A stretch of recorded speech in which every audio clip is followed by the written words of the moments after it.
ઓમ નમઃ શિવાય અને હર હર મહાદેવ. શિવ ભક્તો, હિન્દુ સનાતન ધર્મના દરેક લોકોને, મારી સાથે જોડાયેલા તમામ શિવ ભક્તોને મારા મહાદેવ. શિવ ભક્તો, શિવ ભક્તિનો કદી હિસાબ ન હોય. શિવ ભક્તિ જેટલી આપણા ઘરમાં સંગ્રહ થાય તેટલી દુઃખ દરિદ્રતા આપણાથી દૂર દૂર રહે છે, આપણા જીવનથી દૂર દૂર રહે છે.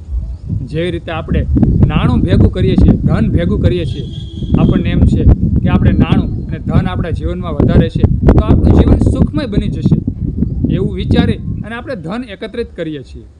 બેંકમાં પૈસા મૂકીએ છીએ, બીજી બેંકમાં પૈસા મૂકીએ છીએ, ત્રીજી બેંકમાં પૈસા મૂકીએ છીએ, ઘરની તિજોરીમાં પૈસા મૂકીએ છીએ, પાકીટમાં પૈસા અસંખ્ય રાખીએ છીએ અને આપણે એવું સમજીએ છીએ કે આપણું જીવન સુખમય થઈ જશે. શિવભક્તો, ખાલી નાણાંથી આપણું જીવન સુખી નથી થતું.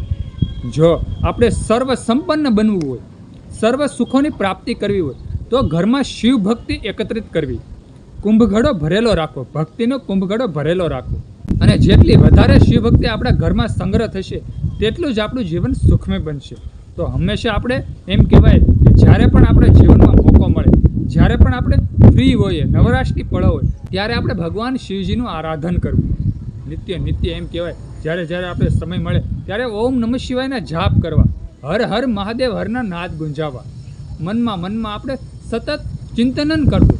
ભગવાન શિવજીનું ચિંતન કરવાથી સર્વ સુખોની આપણને પ્રાપ્તિ થઈ જાય છે અને આપણું ઘર ભર્યું રહે છે. તો હંમેશા ધ્યાન રાખવું કે આપણે જેવી રીતે નાણું, આપણે સંપત્તિ ભેગી કરીએ છીએ, અલગ અલગ વસ્તુઓ આપણા ઘરમાં સંગ્રહ કરીએ છીએ, તેવી રીતે એક મગજમાં રાખવું કે આપણે શિવ ભક્તિ પણ એકત્રિત કરવી, ભેગી કરવી, જેથી કરી અને આપણું જીવન, આપણું ભવિષ્ય ઉજળું થઈ જાય. તો સુંદર આ એક વાત હતી, ખૂબ સમજવા જેવી હતી. આ સુવિચાર ખૂબ સમજવા જેવો હતો. સુંદર આ વાત ગમી હોય તો વિડીયોમાં લાઈક આપજો, કમેન્ટમાં હર હર મહાદેવ હર અને ઓમ નમઃ શિવાય લખજો.